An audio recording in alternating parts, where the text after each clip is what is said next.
Mga kapuso, magpapatuloy po ang masamang panahon hanggang sa susunod na linggo. Ayon po yan sa Pag-asa. Dahil pa rin po yan sa pag-iral ng hanging habagat o ng southwest monsoon.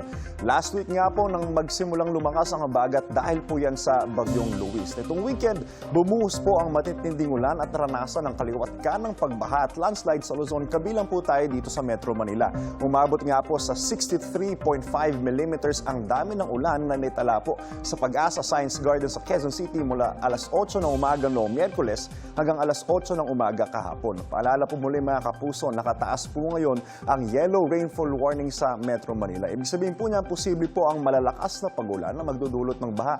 Apektado rin po ng nasabing yellow rainfall warning ang Pampanga, Bulacan at ilang bahagi po ng Tarlac, Cavite, Batangas, Rizal, pati na rin po ng Quezon Province. Nakataas naman ang orange rainfall warning sa Zambales, pati na rin po dyan sa Bataan. Mas malalakas na ulan po ang mararanasan dyan na maaari ding magdulot ng pagbaha. Tatagal po ang nabanggit na orange at yellow rainfall warnings hanggang alas 8 ngayong umaga. Paalala po, stay safe and stay updated. Ako si Andrew Pertiera. Know the weather before you go. For Mark Safe lagi, mga kapuso.